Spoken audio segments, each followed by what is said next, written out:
Une semaine d'actualité sociopolitique qui se décrypte sur ESAE TV, chers amis internautes. Bonjour, bon réveil, bienvenue sur Info Hebdo de ce samedi pour lequel j'ai convié en plateau Arimi Choubadé qui est journaliste chroniqueur politique.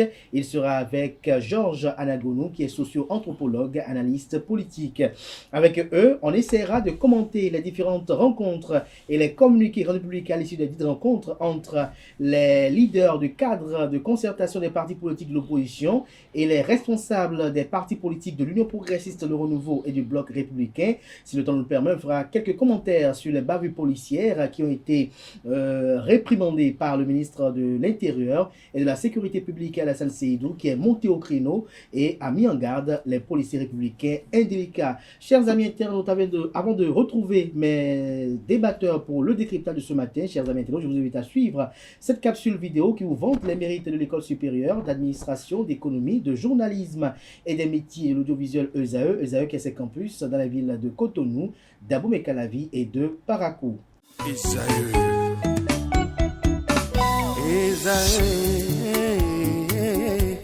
Vous recherchez une école de référence pour une double formation universitaire et professionnelle de qualité? Voici l'opportunité à ne pas rater. L'École supérieure d'administration, d'économie, de journalisme et des métiers de l'audiovisuel ESAE vous offre des programmes d'enseignement en licence et en master orientés vers l'emploi qui font d'elle une référence à travers les filières de l'administration générale et territoriale, l'administration du travail et de la sécurité sociale, droit, diplomatie et relations internationales, administration hospitalière, universitaire et intendance, journalisme et métiers de l'audiovisuel et toutes les filières des sciences de gestion. Une seule adresse, www.esae.bj. Rendez-vous dès maintenant sur nos campus ESAE Bedjromende au numéro 90 93 65 21 ou au numéro 98 98 14 00. Parakou sur le numéro 52 46 12 12. Abomey-Calavi au numéro 52 88 44 44. Akpata au numéro 52 88 33 33. ESAE, l'excellence à un nom.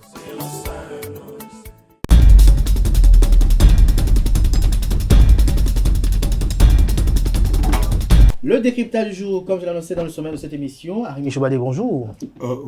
Bonjour Kader. Merci d'être à nos côtés ce matin. Tout le plaisir pour moi. Il y a quelques semaines que vous n'avez pas ici.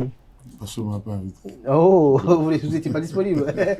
Georges Anagounou, bonjour. Bonjour Kader, bonjour aux auditeurs Aux amis internautes, aux internautes de Zaï TV. Merci d'être là ce matin, un peu fatigué. Non, de toute façon, un peu plus âgé qu'arrive à Rimi du Arimi Choubadé. un peu plus âgé que lui, donc c'est normal que je sens plus fatigué que lui. Autant on voit les cheveux blancs de part et d'autre. Non, ça c'est bon, voilà, c'est les anomalies. Non, lui, il a un chapeau blanc. Et puis, il est plus âgé, mais moi je suis à la retraite. Il n'a pas voulu se reposer. Non, on peut. Il se plaint de la fatigue. Les retraites anticipées, on peut toujours les rattraper. Il faut anticiper aussi. Arimi Choubadé, on va rentrer dans le vif du sujet qui le renie ce matin. Audit du fichier électoral. Les leaders de l'opposition, membres du cadre de concertation des partis politiques de l'opposition, étaient aux côtés ou dans les locaux de l'Union progressiste de Renouveau, également du Bloc républicain, pour échanger avec ces derniers pour avoir leur approbation pour cette entreprise-là. Vous avez vu les communiqués qui ont été rendus publics après par l'Union progressiste de Renouveau, également par le Bloc républicain. Tout ceci juxtaposé, quelle analyse vous en faites? J'avoue que c'est difficile à comprendre la démarche. D'abord, pour le communiqué de l'UPR, on a l'impression que c'était même rédigé avant la rencontre. Et je n'ai même pas compris pourquoi c'était nécessaire de rédiger un communiqué si c'était juste une rencontre. Et puis vous avez vu le narratif du communiqué qui parle de base légale. Je vous rappelle que en 88, pour ceux qui sont plus anciens, Mathieu Kékou a été réélu pour 5 ans. Et pourtant, 2 ans après, à la conférence nationale, ses camarades auraient pu dire non, la base légale, c'est la loi fondamentale qui donne 5 ans de mandat à Kékou. Donc on ne fait pas la conférence nationale. Ou si on fait la conférence nationale, on ne peut pas bouger les pions. On est allé pour négocier, pas pour voter une loi. Vous comprenez? Donc je ne sais même pas comment ils se sont rendus compte que il n'y a plus rien à se dire et qu'il faut commencer par des communiqués pour trancher le débat. Surtout qu'avant ça, il y a 1 an, enfin 11 mois environ, en janvier, il y a une rencontre entre le chef de l'État où le chef d'État a donné une audience à une délégation du Parti des démocrates, où la question d'audit des fichiers a été débattue et le chef d'État a donné son accord, plus qu'un accord, a dit j'accompagne. Allez faire ça quand vous voulez, j'accompagne. Je suppose que le chef d'État, lui, il connaissait quand même la base légale du sujet. Et pour que 11 mois plus tard, ce soit ses partisans qui rappellent que, bon... et puis, c'est de l'arrogance. Cette base légale-là, c'est eux qui ont voté cette loi-là. Alors, aller voter une loi, se cacher derrière la loi, ça veut dire que jamais, entre ces acteurs-là, il y aura du dialogue, il y aura de discussion, il n'y aura plus jamais rien. Ça dit, nous avons voté notre loi, nous sommes sûrs de ça. Comme ils le disent, c'est la dictature de la majorité. Et on s'en tient à ça. Bon, moi, je n'ai pas compris, je ne sais même pas. Est-ce à dire qu'au Bénin, on ne peut plus jamais discuter sur un sujet sans qu'on ne vous sorte le logiciel de base légale, ou bien on fait un pas en avant, et puis après, et je dois rappeler aussi en 2019, le chef d'État il a reçu tout le monde au palais à la veille des élections législatives pour dire il faut que l'opposition participe aux élections. Le lendemain, on vient à l'Assemblée, son camp fait une déclaration pour dire il faut qu'on se tienne à la base légale. Et on est dans ça, hein, dans la base légale. Mais ils ne disent pas pourquoi. Selon... Vous notez quand même une incohérence entre la volonté du chef de l'État et celle de ses partisans politiques. Non, il n'y a pas une incohérence. C'est une, comment vous appelez, c'est une philosophie de gouvernance. La ruse et la rage, ça a été proclamé officiellement. Et donc, on peut... on peut multiplier les exemples. Hein? Le chef d'État dit oui, je suis d'accord, ou je ne suis pas d'accord. Sa classe, ses partisans disent plus tard que, bon... la révision de la Constitution, c'est ça? C'est comme ça se passe tout le temps. On vous aura compris. C'est comme ça se passe tout le temps. Donc, bon, pour ceux qui... C'est vrai, la mouvance a anticipé. Hein. En fait, ils ont anticipé pour dire on n'aura même pas de débat sur le code électoral. Parce que la base légale est là. Le code, on le tient à l'État. Ils ont déjà même commencé dans le communiqué à rappeler les dispositions du code. Avant même que la discussion sur le code ne commence. On ne parle que du fichier. Mais eux, ils ont anticipé pour introduire, pour montrer que non, ne pensez pas que parce qu'on voudrait... on a accepté un dialogue avec vous sur... en fait, il y a eu que quelques heures, enfin, c'est pas quelques minutes de séance pour constater que, bon, nous, on ne bouge pas, on est derrière notre loi que nous avons votée. Et oui, c'est notre loi qui passe. La majorité, ça dictature. Et on s'en tient à ça. Georges Alagono, vous, quelle est votre analyse de tout ce qui a déroulé cette semaine? Non, au fait, dans la République, chacun est libre de pouvoir prendre la position qu'elle veut, de pouvoir avoir son opinion. C'est ce que j'ai compris, c'est-à-dire le cadre de concertation a son opinion et veut aller toucher ce que l'ANIM peut faire tout de suite et maintenant, et par rapport à ce qu'ils se sont dit avec le chef de l'État, parce que le chef de l'État a dit, vous pouvez même aller voir le logiciel pour voir si ça fonctionne bien, d'accord? Donc, l'opposition est dans cette logique-là. Arim l'a rappelé, c'est que les règles que nous avons aujourd'hui sont votées au Parlement à la majorité, et la majorité appartenant au chef de l'État. D'accord? La majorité présidentielle qui a voté. Et vous comprenez aussi leur volonté de rester dans ce confort-là. Nous, on a déjà obtenu une victoire, on reste dans ce confort. Et si nous avons contribué à voter la loi, nous devons rester et fidèles à ce que la loi dit. Vous savez, certainement qu'on ira dans les détails tout à l'heure.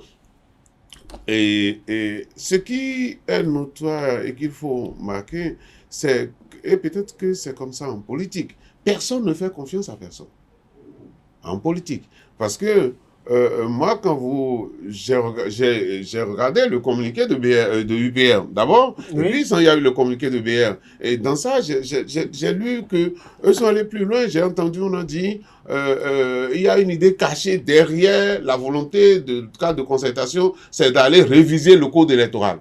Le code électoral, on est allé plus loin pour dire, nous, tel que la situation est aujourd'hui, ça nous satisfait. Et donc, nous, on est dans ce confort-là. Et donc, on ne veut pas bouger. C'est normal qu'au départ, les gens puissent avoir des positions différentes. Mais après, il faut dialoguer. il faut se parler. Oui, dialoguer, parler de quoi? Quels sont les sujets de discussion? Si vous avez suivi ce que le chef de l'État a dit, Arimi faisait le repère tout à l'heure, c'était le 27 novembre 2023 qu'il a parlé avec les gens de FCBE pour leur dire, vous pouvez, si vous voulez... Si un an déjà environ. Oui, et si vous n'avez pas l'argent, je peux même vous venir en soutien. Seulement que je me dis, aller auditer la liste électorale, c'est un acte républicain, ça appartient à l'État. Et donc, si ça appartient à l'État, si quelque chose doit se faire, pour moi, le financement aussi doit venir de l'État. C'est ce qu'on dit aujourd'hui. On dit on a besoin peut-être de 250 millions pour auditer le truc là. Et on a dit, est-ce qu'ils ont les 250 millions? Sinon pas. C'est quand même beaucoup, 250 millions. Ouais, sinon pas. C'est pas à eux d'avoir. Moi, je trouve, c'est pas au cas de concertation d'avoir 250 millions. Parce que ce qu'on demande, c'est ce qui te plaît le plus. Un quart de milliard. Si moi, je prends le communiqué de l'UPR, je le reprends, qui signale que il y a un temps qui est prévu pour cela. Oui, avant de revenir au communiqué de l'UP Le Renouveau, je vais vous poser une question quand même précise que je vais peut-être reposer tout à l'heure à Arimi Choubadé. Est-ce que le parti politique Les Démocrates, qui était présent à cette rencontre d'échange avec le chef de l'État le 27 novembre 2023, avait besoin d'un cas de concertation de l'opposition pour auditer cette liste électorale telle que demandée au chef de l'État? Oui, est-ce que vous avez jamais vu dans un pays un parti se lever seul pour aller auditer une liste électorale? Jamais. Mais ils étaient seuls à cette audience. C'est toujours un acte républicain et c'est toujours l'État qui prend ses responsabilités et qui finance ce travail-là. Je n'ai pas encore vu, ou bien les institutions internationales, les partenaires qui appuient. Moi, je dis d'abord la démarche du cadre de concertation, c'est une bonne démarche. C'est ce qui devait avoir lieu. Même si le cadre de concertation ne faisait pas cette démarche-là et que le cadre appelait à la relecture, mais on viendra là tout à l'heure pour voir si à l'heure où nous sommes, il peut y avoir relecture. Ça, c'est un autre débat. Pour avoir cet audit-là, ils peuvent revendiquer. Et si l'État, à cette date-là, l'État peut maintenant mettre sur pied la structure capable de travailler sur le système qui est en place aujourd'hui. Donc, on ne peut pas dire, moi, j'ai pas aimé, je ne comprends pas ce qu'ils disent, le chef de l'État a dit ça il y a un an, et pourquoi ils n'ont pas réagi jusqu'à aujourd'hui? Non, le débat ne devrait pas être là, parce que c'est une revendication politique. Portée par les démocrates. Portée par les démocrates. À une audience que le président de la République leur a accordée. Oui, mais qui concerne tout le monde en réalité. Est-ce que les démocrates étaient à l'époque porte-parole de l'opposition?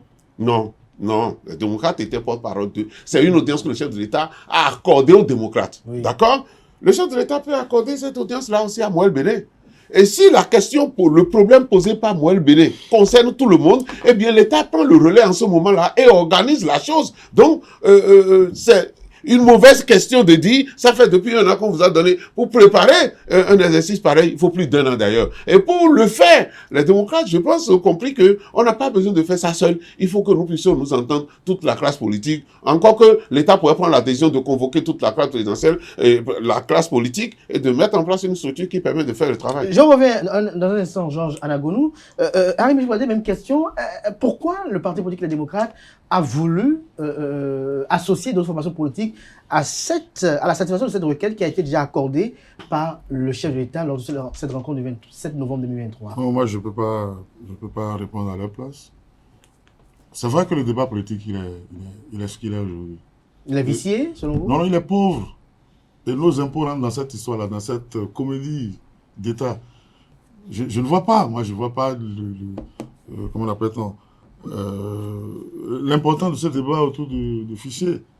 Et bon, c'est vrai que on connaît la posture de la mouvance présidentielle, qui n'a jamais rien cédé depuis 2016. C'est eux, ils ont déjà proclamé la dictature de la majorité. Alors, ils l'ont proclamé. Lorsqu'on reste dans cette logique que vous dites que la mouvance est dans une optique de dictature des lois de la majorité, des lois. C'est pas moi qui le dis. Ils disent dictature. Non, quelle loi? C'est eux-mêmes qui votent la loi et se cachent derrière. Mais ce qui est curieux, quand ils finissent les élections, ils finissent de tuer les Béninois. Ils courent, ils ont recours. Attendez, laissez, c'est pas qui parle. Oui. Ils ont recours à la loi d'amnistie. Pourquoi on ne les poursuit pas? S'ils sont si sûrs de l'avoir appliqué la loi, pourquoi alors ils courent pour aller chercher des protections? On a eu ça une fois, on a eu ça deux fois, on a eu ça plusieurs fois. Bon, et je leur rappelle que la loi d'amnistie, elle est partielle. Elle ne couvre que les événements de 2019. J'espère qu'ils vont courir pour faire prendre les lois d'amnistie complémentaires. Vous comprenez? Donc, leur histoire de l'égalité, eux-mêmes, ils sont les premiers à enfreindre pour se couvrir après. Et donc, moi, je ne comprends pas. C'est-à-dire, ils sont dans une logique où le débat, il n'y a même plus de débat. Eux, ils ont voté leur loi, on n'en parle plus. Vous venez les voir, d'une manière ou d'une autre, ils trouvent le mécanisme pour vous dire non, on n'évolue pas. Mais est-ce que pour ce que te dites là, on avait besoin de toutes les formations politiques? Non, mais c'est ça que je vous dis. Parlons d'audit. Hein? Je ne sais pas, c'est le débat le plus essentiel. Hein? Est-ce qu'il y a fait d'audit? On connaît les listes. Le problème, ce n'est pas les listes. Le problème, c'est la gestion des résultats. Quand vous êtes dans un bureau de vote, ce n'est pas la liste qui vote. On peut mettre, si vous voulez, 300 électeurs dans le bureau de vote. Si vous êtes assis là, il faut que les 300 défilent devant vous. Sinon, à la fin, on ne pourra compter que ceux qui sont passés. Donc, ce n'est pas une question de liste, c'est une question de gestion des résultats. Donc, pour vous estimez qu'on s'attaque au non, même si on prend la liste, on l'audite, je suppose qu'il y a des impuretés qu'on évacue. On va remettre la liste à la Sénat et à la Cour constitutionnelle, qui vont en faire ce qu'elles veulent. Et qui sont dans les mains. Parce qu'elles veulent. Et qui sont dans les mains de la mouvance. Si il n'y a pas de... Je ne sais pas si les démocrates ont des représentants à la Sénat ou à la Cour constitutionnelle. Mais l'opposition a des représentants. De quelle opposition vous parlez? Ne me parlez pas de LCBE. LCBE, vous connaissez l'histoire de LCBE. Au congrès de Parakou, c'est Genotin qui est le secrétaire exécutif. Ils ont déposé les dossiers au ministère de l'Intérieur. Et après, le récépissé est sorti avec le nom de Hunkwe. Hunkwe a été nommé SE de FCBE par récépissé du ministre de l'Intérieur. Je l'ai déjà dit plusieurs fois ici. C'est une opinion avec vous. Non, ce n'est pas une opinion. Si c'est faux, vous me dites que c'est faux. C'est narratif. Non, si c'est faux, vous me dites que c'est faux et on évolue. Je ne sais pas FCBE. Donc vous n'avez pas suivi le congrès. On est tous là pour faire les couvertures des événements. Moi, je vous parle du factuel, je ne suis pas encore dans les analyses. Et donc, on voit venir déjà ce qui va se passer. Et je ne sais pas si ça va être différent. Mais n'oubliez pas, même ce code-là, il y a eu 2 décisions de justice de la Cour africaine des droits de l'homme qui ont rendu caduque ce code-là pour demander de remettre le code de 2013. L'État béninois a passé outre. Sur quelle base légale? On peut en discuter d'aujourd'hui jusqu'à demain. Georges Anagonu. Alors, lorsque je me retourne vers vous, lorsque l'opposition a quand même connaissance de la posture de la mouvance, lorsqu'on sait que les acteurs politiques de la mouvance, notamment à travers leurs élus, ont contribué à la création de ce cadre légal-là, ne serait pas antinomique de leur demander maintenant de venir rejeter ce qu'ils ont élaboré eux-mêmes? Non, sauf si, vous dites, je suis un homme, j'ai fait quelque chose aujourd'hui, je trouve ça parfait et on ne peut plus jamais toucher à ça. L'homme ne évolue pas comme ça, la société ne évolue pas comme ça, d'accord. Ouais. Donc on peut faire chose là. Mais revenons à la question, à la compréhension que l'UPR, il y a UPR, il y a UBR et puis il y a Moël Béné qui sont déjà consultés sur ce dossier-là. Et l'UPR dit... Ça va le fichier électoral. Voilà, pourquoi? Il faut aller comprendre le travail que l'ANIP peut faire aujourd'hui. L'ANIP dispose des dénombrés au niveau de toutes les communes et enregistre tout élément concernant l'état civil, décès comme naissance. D'accord? Et donc, ce que l'ANIP ne dispose pas aujourd'hui de la liste électorale, l'ANIP ne dispose pas d'un fichier électoral. Mais lorsque l'ANIP est en train de faire ce travail et qu'arrive la période des élections, on demande à l'ANIP d'extraire de l'état civil ce qu'on appelle la liste électorale. C'est-à-dire ceux qui, à cette date-là, ont 18 ans et pourront voter. Vous comprenez alors qu'il n'existe pas un fichier permanent appelé fichier électoral. C'est-à-dire qu'à l'approche de chaque élection, on interroge la base, on en rentre les paramètres qu'il faut et la base sort. Et la liste électorale. Et je pense que quand je comprends le communiqué de l'UPR, a dit le travail commence en ce moment-là. Même, ils sont allés plus loin pour dire lorsque l'ANIP va commencer l'extraction, on peut aller les assister pour voir comment ça se fait. Parce que moi, qu'est-ce que j'ai mis dans la démarche des démocrates et même du code de concertation et dans ce que le chef de l'État a dit. Le logiciel, c'est un instrument qu'on met en place pour gérer de façon digitale les choses. Mais Ça dépend des paramètres que vous entrez dans un logiciel. Donc, si les démocrates peuvent aller aussi, c'est ça que l'opposition veut aujourd'hui, là. Vous pouvez aller pour voir comment est-ce que ça se passe. Et si ça correspond à ce qu'on veut, et en ce moment, la mouvance dit, à ce niveau-là, nous, on n'a pas de problème. On n'a pas d'inquiétude. On pense que l'ANIV fait bien son travail. Et le moment où nous allons avoir le problème de la liste électorale, le moment où l'ANIV va commencer par extraire de l'état civil, ce qu'on va appeler la liste électorale, nous pensons qu'il y a débat en ce moment-là. Et c'est en ce moment que nous pouvons participer. Clarifions les choses. Moi, cette démarche-là, cette position-là, on peut encore la comprendre, mais rester à comprendre aussi. L'ambition de renouveau, selon vous, est cohérent. Je pense, par rapport à sa préoccupation, par rapport à leur préoccupation à l'heure actuelle. Et ils disent, le système, les techniciens qui travaillent, nous pensons qu'ils font un bon travail, nous n'avons pas de doute là-dessus. Mais ceux qui ont de doute là-dessus peuvent s'approcher d'eux, voir comment est-ce que ça se passe. Mais nous, le problème pour nous sera posé lorsqu'on va commencer l'extraction de la liste électorale à partir du fichier, à partir de l'état civil de notre pays. Vous comprenez ce que je veux dire? Donc, il est bien que lorsque nous sommes des analystes, que nous puissions placer chacun dans sa compréhension des textes. Et moi, je le dis, le texte, par contre, le communiqué qui m'a réveillé, c'est le communiqué, par exemple, du BR, qui trouve que ce que le cadre de concertation est en train de faire aujourd'hui, qu'il y a quelque chose qui est caché derrière. Et que ce qui est caché derrière, c'est pour aller réviser la liste électorale. Le code électoral. Et eux, ils se sont vraiment prononcés. Et là, vient alors la question de confiance que personne n'a. Et j'ai rappelé à quelqu'un hier pour dire, mais pourquoi on avait créé la Sénat?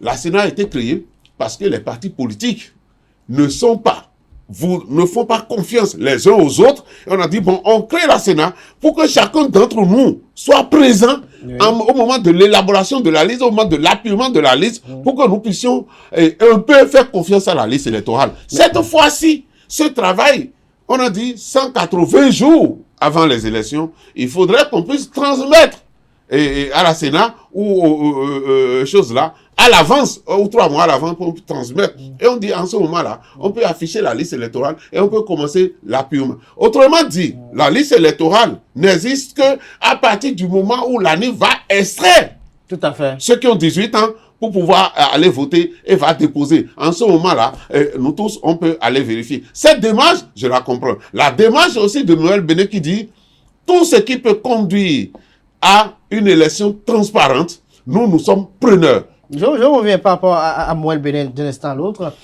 Arimi Choubadé, n'est-on pas tenté de dire que, tout au moins, le communiqué de l'Union progressiste de renouveau paraît cohérent lorsque l'on sait que l'Agence nationale d'identification des personnes doit extraire la liste électorale informatisée 180 jours avant le scrutin et doit mettre cette liste à disposition de la Commission électorale nationale autonome Sénat qui, à son tour, doit afficher 120 jours avant le dit scrutin.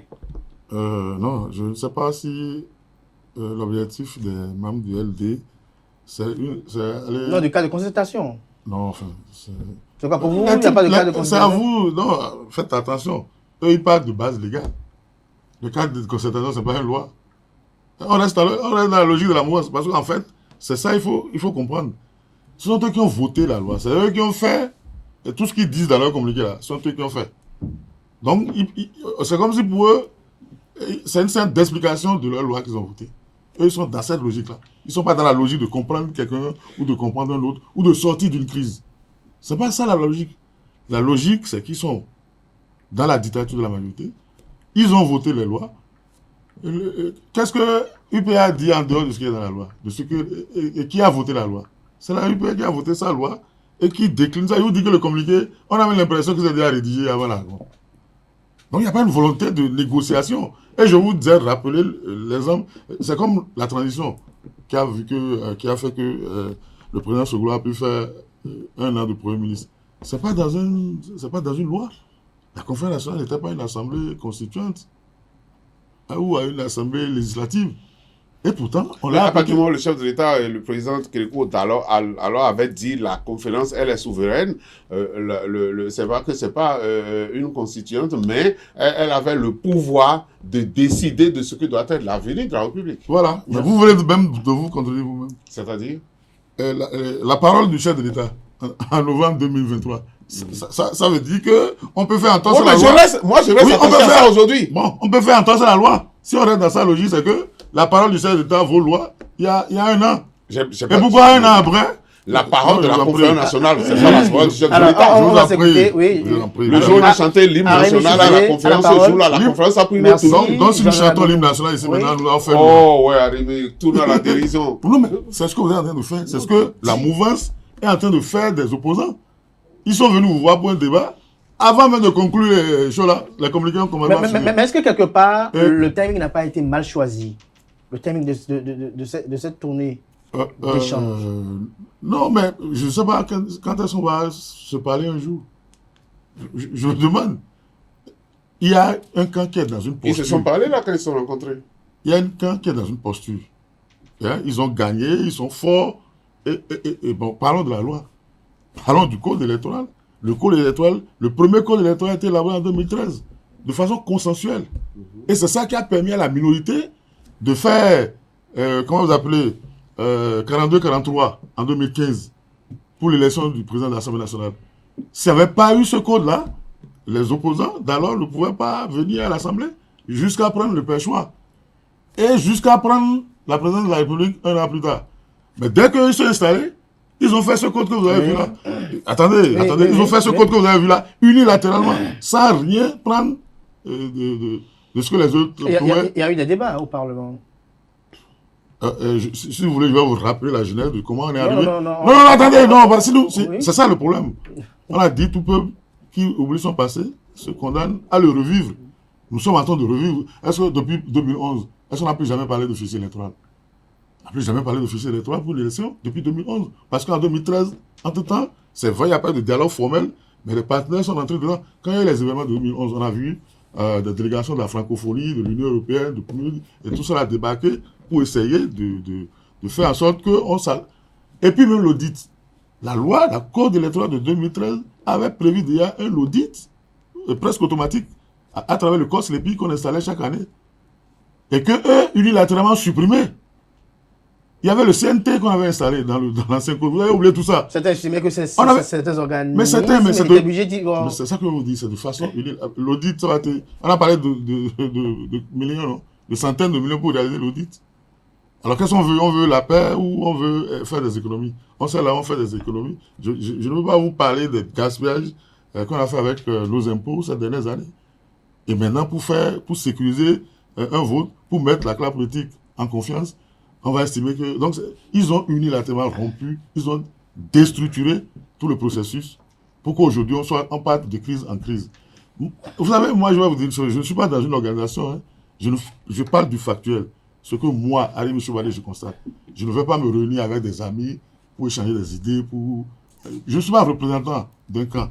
Vous comprenez? Donc, ce qui se passe, c'est sous nos yeux que ça se passe. On a constaté qu'un camp dit que c'est la majorité qui exerce la dictature sur tout le reste. Donc le reste, ils sont presque les propriétaires du Bénin, c'est leur volonté qui passe. Non, pas propriété du Bénin. Non, ce sont mes propos. Je ne vous ai pas demandé d'assumer mes propos. Pourquoi vous avez peur? Non, je ne sais pas que j'ai peur. Alors, donc, lorsque vous regardez le communiqué du Bloc républicain qui dit que, je reformule, hein, qui est anguille sous roche, que derrière cette volonté manifeste d'auditer le fichier électoral, il y a le désir irrésistible de faire réviser le code électoral. Et tout à l'heure, vous allez réécouter ce que je viens de dire. Vous allez voir que c'est la réponse exacte à ce que vous êtes en train de demander. Hein? Ils sont dans l'explication de leur posture. Ils ont une posture qu'ils veulent garder. Mais ça ne se passe jamais comme ça. Vous savez, ils peuvent multiplier les obstacles. L'être humain est fait ainsi. On trouvera toujours la manière de venir à bout un jour. Hein, c'est tout ce qu'on peut dire. Sinon, il n'y a pas de possibilité de négocier. Il n'y en a pas. Il n'y en a pas. Je vous dis, pour moi, l'audit du fichier, c'est un petit problème. Ce n'est même pas un problème. C'est parce que le débat politique est tellement pauvre. Hein, pour des gens, je les comprends. Ils ne sont pas formés. Je regrette, mon ami Sébastien, là où on l'a formé, aux questions politiques, mais les membres d'un parti politique, c'est pas très grave. Et ils sont à l'image, c'est-à-dire qu'on leur donne de l'argent, on leur donne des pouvoirs, alors qu'ils ne le méritent pas.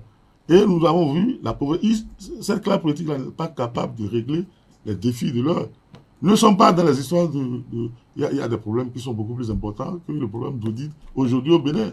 Et je vous dis que ce audit-là, pour moi, je ne sais pas ce que ça peut changer. Parce que dès lors qu'on aurait fini, quand ce sera entendu sur quelque chose qu'on appelle fichier électoral, ça va être remis encore à la Sénat, à la Cour constitutionnelle, de la mouvance, qui va continuer à en faire ce. Et puis, on peut vous parler de la Sénat, hein, on peut vous parler de la Cour constitutionnelle. Mais bon, c'est vrai. Alors, parlant d'audit du fichier électoral, Georges Anagonou, vous avez vu tout à l'heure Arémi Choubalé qui estime qu'il n'y a pas véritablement intérêt majeur d'auditer ce fichier électoral.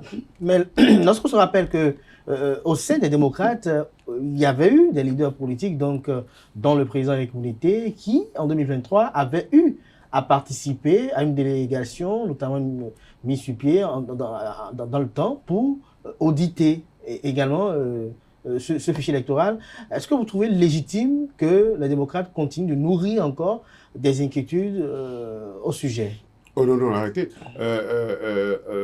Sortir la liste électorale est une technique, d'accord? Mais ça n'empêche pas que le politique, à tout moment, puisse dire ça, l'instrument que vous sortez est un instrument politique, à usage politique. Par conséquent, moi, je veux savoir ce qui s'y passe. Mais retenons deux choses.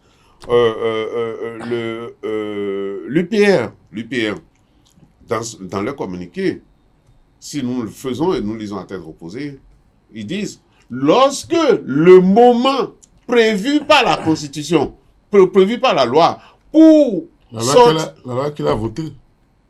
Alors, ça aussi, je voudrais demander à Arémi. Vous savez, dans une république, c'est là la démocratie, elle est difficile. Lorsque vous vous présentez au Parlement et qu'il y a un groupe majoritaire qui vote une loi, est-ce qu'on dit que la loi appartient au groupe parlementaire? Non, la loi devient une loi de la République et tout le monde devait s'y conformer, normalement. Sinon, on ne s'en sortirait jamais parce que dans un parlement, dans un régime démocratique, il y a toujours une majorité qui vote quelque chose. Juste pour le petit exemple que je veux donner, la loi sur la retraite en France, d'accord? Ça a été voté au moment où, non, ça a été pris par 49.3, par Elisabeth Borne, d'accord? Au moment où Macron avait une majorité relative parce qu'il n'y avait pas la majorité absolue. Mais aujourd'hui, que la configuration du Parlement a changé, on commence par avoir des manœuvres pour retirer cette loi-là. Parce qu'entre-temps, la majorité a changé. On pouvait se dire aussi ici, c'est vrai, cette majorité qui est là aujourd'hui vote les lois en sa faveur. Et si ils sont républicains, ils votent alors en faveur de la République, selon eux. Si demain, on va dire aux autres, travaillez pour que la majorité change. Si la majorité change, les lois que vous trouvez exogènes, vous pouvez alors les enlever, les supprimer. Je considère que c'est comme ça que la République marche. C'est-à-dire, il y a toujours une majorité pour voter une loi, mais à partir du moment où la loi est votée au Parlement, ça devient la loi de la République.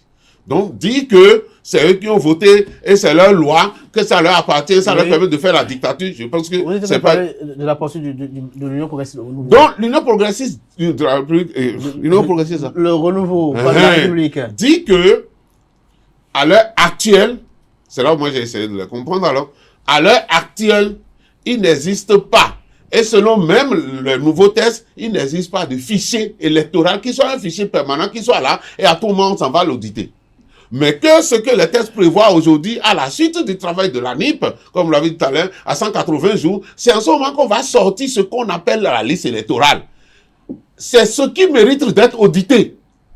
D'accord? Selon eux. Donc, et le bloc républicain, et ils ont dit, à ce niveau-là, Moël Bénin, vous avez compris? Oui, Moël Bénin, j'ai compris. Heureusement d'ailleurs que nous sommes dans la République. Lorsque UP a fini de dire ça, lorsque les gens rencontraient Moël Bénin, qu'on les a écoutés, l'interview qui a été réalisée par pour les deux camps, Moël Bénin dit, tout ce qui peut conduire à la transparence des élections, nous sommes pour, nous sommes preneurs, d'accord? Mais on peut aussi dire que l'UPR a dit ça, c'est-à-dire, l'UPR dit, à partir du moment prévu par la loi, même 2 mois avant que l'année va commencer par extraire la liste électorale, nous pouvons maintenant y aller ensemble et travailler ensemble pour s'assurer de la transparence de la liste électorale. Et il y a un parti politique qui ne s'intéresse pas à la transparence de la liste de la liste électorale. Donc c'est que ce parti-là ne sait pas quel combat il mène. Donc clarifions ça. Moi, je vous ai dit, quand je finis de lire ce que l'UPR a conduit comme, et que j'écoute le député Orden Aradatin qui a fait le point aussi quand ils se sont rencontrés pour expliquer, je considère que c'est une question de timing. D'accord? Mais aussi d'objectif. Parce que ce que les autres ont eu à dire avec le chef de l'État demeure. Lorsque le chef de l'État dit, vous pouvez même aller voir le logiciel pour voir est-ce que la démarche qui est faite aujourd'hui par l'ANIP nous permettra de sortir une liste qui sera consensuelle, où on n'aurait pas besoin de beaucoup d'interventions avant de... Rappelez-vous que l'ANIP pour cela avait sorti une liste ici où quelqu'un qui est à Cotonou était placé à Malanville pour aller voter. Parce qu'il y a eu d'erreurs de grillage. Et on a essayé de travailler là-dessus. D'accord? Donc aujourd'hui... Pour conclure... Au fait, ce qui m'inquiète, et ça traduit peut-être, c'est cette chute du communiqué de BR qui dit, nous savons ce qu'ils veulent faire. Ils veulent aller et réviser le code électoral. Mais il n'y a pas de test immuable dans la République.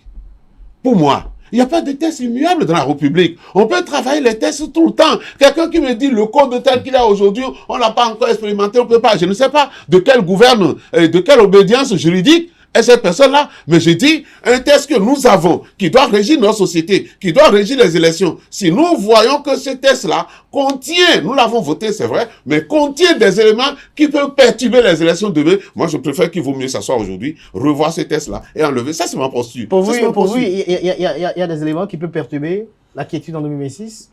Je ne rentre pas dans la tête des partis de l'opposition. Mais c'est ce que ces partis-là disent toujours. Oui, moi je pense que quand on voit les résultats passer, je l'ai déjà dit, et quelqu'un le dit souvent sur votre plateau ici, et qu'on demande aux gens d'avoir 20% partout, surtout au niveau de toutes les circonscriptions électorales de la République, parce qu'aujourd'hui, aucun parti n'a pu réunir ça. Aucun. Mais il y a l'accord de gouvernance. Et moi, je pense que les élections qui se sont pas, même quand on rappelle l'histoire de notre pays, quand on dit, même au moment où on disait il y a 120 partis, 130 partis, il n'y a jamais eu élection sur plus de, je ne sais pas, quelqu'un a fait le point, plus de 20 listes dans notre pays. Cela veut dire qu'à un moment donné, les gens se regroupent toujours. Et ça, pour moi, ça n'empêchait pas de faire de la démocratie. Mais bon, la réforme partisane est venue et a dit ce qu'elle va dire. Mais mettons-y ce qu'il faut pour que ça puisse rassembler tout le monde. Merci à vous, ce que nous cherchons. Arémi Choumadé, dites-nous, quelle est votre lecture de la posture de Moël Bénin? Donc, vous savez, je vous ai déjà parlé de la classe politique. Moël Bénin en fait partie. On ne peut pas commencer par trouver... Oui, tout à l'heure, vous estimez que le débat était pauvre. Non, ils n'ont pas... Oui, mais autant qu'ils sont. Est-ce que vous attendez, par exemple, je dis peut-être une bêtise, peut-être par rapport au débat on parle devant la commission budgétaire, réforme du système partisan. Mais en réalité, on a vu mieux que ça. Aujourd'hui, on a eu le parti unique. On a même eu un temps où il n'y avait même pas de parti. En 72 et 75, il n'y avait même pas de parti. En 75, à partir de 75, il y a eu le parti unique jusqu'en 90. Maintenant, on dit, et puis on a eu le multipartisme intégral. Et ils sont venus pour dire qu'ils veulent faire réforme, pour revenir au parti unique. Ne me dites pas qu'il n'y a pas eu de parti unique au Bénin, parce qu'en 2019, c'est un parti qui a siégé pendant 5 ans. Un parti politique. Non, mais un parti politique. Oui, créé par la même personne. Créé par la même personne. Parce qu'il y avait des conditions à remplir, peut-être. C'est pour ça qu'on est aujourd'hui. Vous savez, d'autres n'ont pas rempli, peut-être. Oui, mais ça, c'est cette arrogance-là qu'on ne comprend pas. Comment des Béninois vont choisir qui doit être candidat, qui ne doit pas être candidat? C'est l'électeur qui doit juger. Oui, mais il y a quand même des tests qui doivent régir les élections. Mais on revient à la question de test. L'apartheid aussi, c'est un test. Je vous ai parlé de la conférence nationale. Les gars du PNPP pouvaient venir dire à la conférence, écoutez, il y a une légalité et qu'on ne peut pas passer outre. Et il y en a qui ont tenté dans le temps. Voilà. Et pourtant, on est arrivé à la conférence nationale, on est arrivé aux conclusions. Mais aujourd'hui, on est dans une logique où on nous dit non, notre loi que nous avons faite, puisque vous parlez de Parlement, mais c'était le Parlement de parti unique de type nord-coréen à l'époque, en 2019 et 2023. C'est eux qui ont fait les tests. Oui, mais on a fait oublier ça. Mais on ne peut pas oublier, c'est le code là qui est encore en vigueur. Oui, mais en 2024, on a touché au code quand même. Oui, mais on l'a touché pour augmenter, pour renforcer les caractères. Mais allez faire le bilan de ce code-là. C'est 25 morts civils tués. Ou bien ce ne sont pas des Béninois. C'est de ça que nous parlons. J'ai jamais dit ça. Ou bien non, mais c'est de ça. Moi, je dis, je suis d'accord aujourd'hui pour tout ce qu'on va faire pour prévenir des crises. Il faut le faire, c'est tout. Mais on ne veut pas prévenir des crises, on veut augmenter la crise. Non, on a dit, on peut auditer une liste électorale à partir de 180 jours des élections. Quand vous parlez comme ça, vous tournez, c'est-à-dire le débat ne commence pas à tourner en rond. C'est comme aller dérouler la bande. Nous avons déjà dit ça plusieurs fois ici. Et je vais vous répondre. Oui, quand vous revenez, je vais vous répondre. Si vous nous faites non, référence. Je vais vous répondre pour dire qu'en 2013, on avait réglé les problèmes. Et que de façon consensuelle, on pouvait continuer à régler les problèmes. Mais la minorité qui a gagné le pouvoir a modifié unilatéralement les équilibres pour se faire fort éternellement. C'est de ça qu'on parle. Merci à vous, Arimi Choubadé. Au risque même de tuer des Béninois. Merci à vous, Arimi. Et ça, vous le cautionnez. C'est ça mon problème. Non, Arimi. C'est ça mon problème. Arimi, ne dites pas. Et puis tout à l'heure, vous avez dit, oui, il y a quand même un parti politique. Non, je pense que chacun a toujours des relations. Quand moi, je viens sur un plateau, la preuve, c'est que tout à l'heure, j'ai dit la conclusion, la chute du communiqué du BR, que cette chute-là m'inquiète plus. Donc, je ne viens pas sur un plateau en tant que membre d'un parti politique, mais je viens sur un plateau en tant qu'observateur de la vie politique, socio-anthropologue, analyste de la situation, et moi, il dit souvent qu'il est factuel. Et c'est dans ça que je reste factuel. Je ne reste pas, je dis ce qui est sur le tapis, parlons de ça et donnons nos opinions. C'est difficile d'avoir plusieurs casquettes. Vous avez travaillé au Parlement, vous n'aviez pas... C'est difficile d'avoir Vous avez travaillé avec le président de l'Assemblée nationale, vous êtes membre d'un parti politique. J'ai eu un poste de conseil technique. Oui, parce que vous êtes proche. On m'a appelé pour ma technique en communication. Merci à vous. C'est tout simple. C'est difficile d'avoir plusieurs casquettes alors qu'on a que un chapeau sur la tête. Non, oui, mais heureusement que je porte que ça. Je crois qu'on va observer peut-être les jours à venir, peut-être la semaine prochaine, autant pour moi, les jours à venir, donneront de nouveaux éléments d'appréciation et peut-être dans 8 jours, on pourra peut-être revenir encore pour poursuivre les débats et les échanges. Cette semaine, Arimi Choubadé, nous avons Noël Chadaré qui a adhéré au parti politique Union Progressiste Le Renouveau. Dites-nous, qu'est-ce que vous en pensez? Rien. Un individu adhéré à un parti. Tout ce qui peut me gêner, même a dit qu'il est déjà à la retraite. Ce qui peut me gêner, c'est que je suis foncièrement contre qu'un fonctionnaire soit membre d'un parti politique. Le fonctionnaire, c'est l'élite de la nation. C'est les meilleurs qu'on a sélectionnés pour le rôle de neutralité de l'administration publique. Mais qu'ils soient encore partisans, ça dit que le fonctionnaire, je suis son employeur. Grâce à mes impôts, on le paye. Et puis après, il me dit non, qu'il est opposé à moi en politique. Moi, ça me gêne. Hein? En dehors de ça, chacun peut faire. Et je ne dis pas qu'on interdit la politique aux fonctionnaires, mais on fait un choix. Soit vous faites le choix de la neutralité, soit vous faites le choix de la partisanerie. Et vous ne pouvez pas être neutre et partisan. Ça, c'est une question de principe. Mais en dehors de ça, vous avez dit quoi? Noël Chadaré ou je ne sais pas qui fait de la politique, en réalité, il n'y a pas de problème, c'est lui et sa conscience.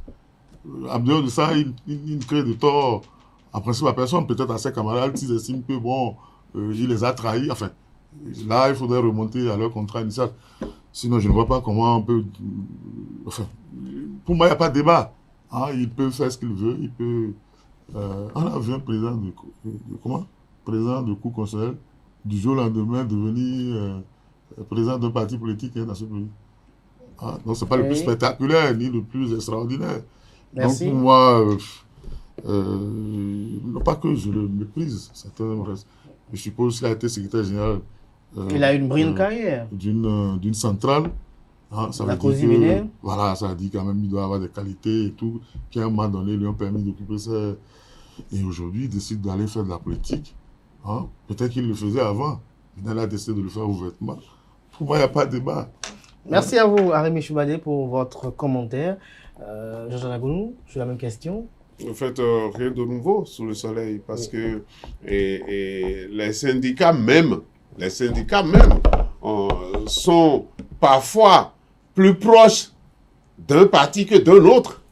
Et on peut savoir que ce n'est caché pour personne que quand vous parlez de CGT en France, vous savez que ce parti et ce syndicat-là est proche de la gauche. Ça, c'est connu, ça c'est connu. Donc, il le disait tout à l'heure, rester extrêmement neutre pour l'homme, pour l'individu, c'est tellement difficile de le faire. Mais la convention que nous tous, nous avons entre nous, aurait voulu que lorsque vous occupez un certain nombre de postes, lorsque vous avez pris certaines positions, que vous puissiez faire croire, tout au moins, que vous prenez ça dans la neutralité. Parce que les syndiqués n'ont pas besoin d'être d'un parti politique forcément, mais vous suivez souvent l'actualité en France, vous allez voir que CFDT, et souvent, on les appelle les collabos en France. CFDT, on appelle syndicat négociateur. C'est quelqu'un qui peut comprendre. Mais vous prenez CGT, c'est radical. Et les élections, ils ont été clairs. Nous votons ce que le nouveau Front populaire a dit. Donc ça, on peut faire chose là. Maintenant, vous avez occupé ça et vous allez dans un parti politique et vous faites de tapage autour. Vous faites, ça se fait devant les caméras et tout. Ça veut dire que le parti politique aussi est en train de dire, nous sommes allés pêcher un gros poisson. En ce moment, ça peut gêner un peu parce qu'un syndicaliste qui a fait ça et qui est jusqu'à la retraite devait rester une référence pour le syndicat. Et que, de temps en temps, on puisse venir prendre son opinion pour faire avancer le syndicat. Oui. Aujourd'hui, qu'il s'est déclaré ouvertement membre d'un parti politique, il devrait s'empêcher. Parce que vous savez, les syndicats, comme ça, lorsqu'ils finissent, souvent, ils travaillent avec l'OIT, les organisations internationales. Mais je pense que, désormais, Chadaré, en s'affichant ouvertement avec l'UPR, devait alors s'interdire de faire de l'expertise pour les mouvements sociaux parce qu'il ne mérite plus ça. Demain, pour venir négocier, imaginez un instant que il est d'un parti politique et c'est ce que l'homme cherche, qu'on le nomme directeur quelque part. Comment il négocie avec les syndicats? Ça devient difficile. Mais comme il a dit, il garde sa liberté de pouvoir travailler. Et d'ailleurs, pour la petite histoire, Chadaré était très proche de Feu Lokoso Dieudonné, syndicaliste aussi, mais qui en même temps était membre de parti politique avec donc voilà. Merci à vous, Georges Anagonou, pour ce commentaire. Je voulais vous compléter quelque chose? Non, pas. J'ai déjà dit que je peux pas. Non, il n'a rien, ça ne lui inspirait rien. Oui, il ne va parler de quelqu'un mais vous allez quand même dire quelques mots avant qu'on puisse conclure sur les bavures policières qui sont fait observer ces derniers temps. On a vu cette semaine le ministre de l'Intérieur monter au créneau et être très ferme face à ces bavures policières-là. Le ministre vient d'être nommé. Il a rappelé les principes. Ce n'est pas qu'il a énuméré de nouveaux principes. Hein. Ça veut dire qu'il était là, il savait que ça ne devait pas se faire et il s'en convenait personnellement. Mais ça sortit quand même. Mais pour avoir fait son travail, pour avoir fait son travail avec retard, on va faire quoi? On va le décorer pour ça. Il savait que ce n'était pas normal que des policiers se comportent comme ils ont l'habitude de se comporter. On a vu que pour des questions de casques non portés ou des trucs comme ça, des gens étaient tués. On ne l'a pas entendu. Et c'est maintenant qu'il vient pour parler. Pour dire que oui, désormais. La direction générale de la police républicaine rendait public des communiqués dans le temps? Non, les tests existent. C'est eux qui parlent de base légale, ou bien cher ami. Là, c'est moi? Non, je vous prends un témoin. Je prends un témoin. Parce que quand vous prenez les communiqués de UPR, c'est base légale. Vous prenez les communiqués ici, c'est base légale. Pour eux, justement, qui n'ont jamais respecté une loi dans le pays, sauf les lois qu'eux-mêmes ils ont données. Vous comprenez? Donc, le ministre savait très bien que ce qu'il faisait était mauvais. Et il est resté tranquille. C'est maintenant qu'il est sorti pour dire, ah non, désormais. Et les autres crimes passés, on fait quoi avec? Qu'est-ce qu'on fait des autres crimes? Et c'est maintenant que lui veut appliquer la loi.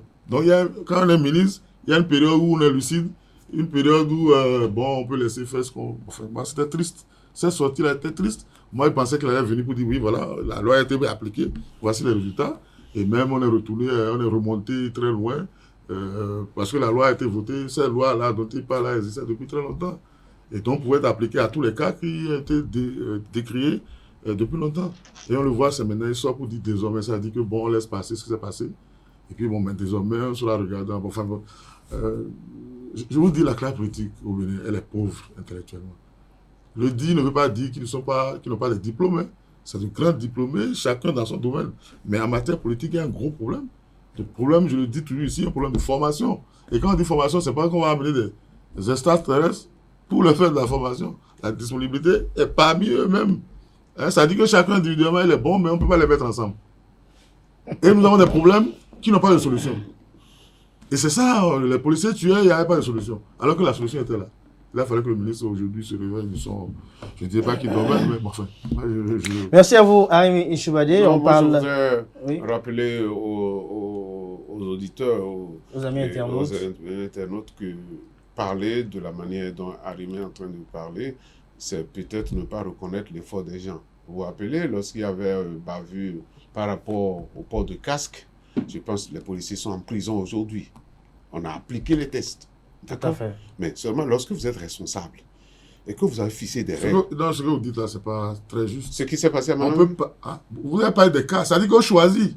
Il y a des cas, il y a eu le cas. Oui, mais je peux choisir un exemple. Non, ça confirme qu'il y avait le racisme. Attendez, les gens qui ont poursuivi un monsieur jusqu'à lui-même et pour il est allé faire collision avec une voiture. Ils sont en prison.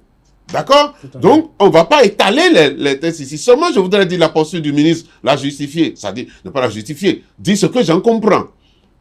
Lorsque vous posez des règles qui doivent régir une corporation, 2 ou 3 personnes, et enfin à la règle, vous laissez toujours les responsables gérer. D'accord? Mais lorsque ça devient criard, le responsable, qu'est le ministre, se doit de monter au créneau, et c'est ce qu'il a fait. Il a rassemblé le haut commandement et il a dit, peut-être que vous ne surveillez pas bien vos collaborateurs et nous allons...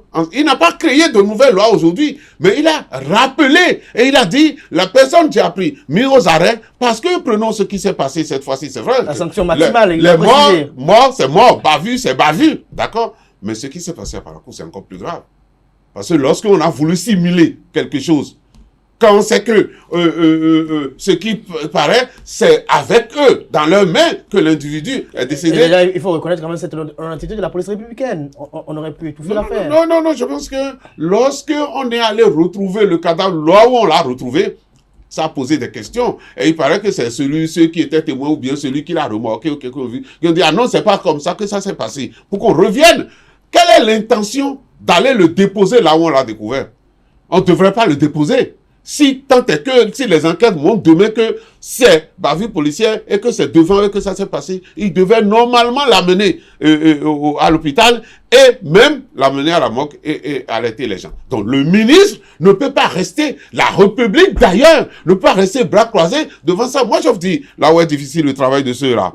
Et juste pour un exemple, il y a peut-être 2-3 semaines que on était dans un séminaire, mais avec la police, en parlant de la sécurité routière, Luxembourg, le Canada et tout ça, et j'ai posé le problème, quand les policiers sont venus faire leur exposition, j'ai posé le problème par rapport à ce qui s'est passé à Malanville lorsqu'on faisait le contrôle. Parce que faire le contrôle, c'est une mission que la République vous a posée. Et j'ai dit, mais dans ces conditions, la police est exposée. Et c'est ces messieurs qui disent, non, la police, lorsque vous êtes policier, vous devez travailler avec votre tête, avec intelligence. Parce que si vous ne le faites pas, c'est encore la République que vous êtes en train de défendre qui va retomber sur votre tête. Eh bien, lorsque quelqu'un est informé comme ça et commet la bavure, on prend la responsabilité comme la République a prise ou comme le ministre de l'Intérieur l'a fait pour venir réaffirmer les règles, pour dire ces règles-là n'ont pas changé. Et cette fois-ci encore, nous allons être pour rigoureux par rapport à ce qui s'est passé. Je pense que c'est une bonne posture que la République doit prendre et que le ministre doit prendre. Vous avez fini de défendre le ministre? Maintenant, dites-moi le métier qui est facile. Encore. Dites-moi le métier qui est facile. Non. Vous dites que pour les policiers, ils sont ci, ils sont ça. Je suppose que vous ne faites rien pour gagner, pour mériter votre salaire. Oh, Moi, je comprends pas. Dans chaque métier, la République a fixé des règles. Non, il y a des métiers, il y a des métiers qui sont plus difficiles que d'autres. Donc, il y a des métiers, attends, Rémi, que votre métier. On connaît ce métier-là, quelqu'un qui travaille. Le travail quelqu'un qui travaille à la cimenterie, on ne peut pas lui dire. Non, mais Je suis d'accord avec... Je vais même applaudir. J'ai été sidéré par cette défense du ministre et des policiers. Pardon, mais je vous dis... Je dis, mais la police fait un travail difficile. Et qui le fait? Lorsque Oui, le risque qu'il y ait bavure existe en politique, parce que le policier, c'est un militaire qui utilise des armes. Militaire.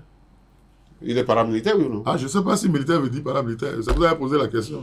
Rémi, merci à vous, Jean de la je suis à l'aise à faire un débat avec vous parce que je ne vous laisse pas le temps de tourner à la télé. Merci. Merci. Ne faisais pas ça. Dites que le Il y a quelqu'un qui fait comme le policier est militaire. Il y a quelqu'un qui fait comme Je rappelle. Je me suis toujours refoulé de faire Je débat avec rappelle que Hein? Arémi, J'ai dit, il a un paramilitaire ou non? Si vous n'avez pas mis votre émotion dans cette histoire, journaliste, analyste Il y a quelle politique. histoire? Il fallait Jean parler de des la policiers, Gonou ça, est c'est le socio-anthropologue, analyste C'est jamais dit politique. sur la meilleure Merci place. à vous D'accord. pour cette aimabilité. Merci à toi chacun pour les différentes opinions qui ont été mises au cours de ce débat sur Info Hebdo. Chers amis internautes, c'est la fin du numéro d'émission de ce matin. Merci de votre attention. Les policiers républicains sont ceux qui nous garantissent quand même la sécurité et la nous quiétude. payons les impôts pour les payer. Et nous ne pouvons que... Et moi, j'ai jamais- Dans la République, il y en a qui ont des missions plus difficiles que les autres. Chers amis internautes, on se retrouve demain dimanche C'est avec qu'on nous personne Bouli n'a une Gaïlaïdi mission pour plus difficile que la l'inviter mienne. avec C'est Irénée que Josias. ta mission à toi? Agossa. Oui.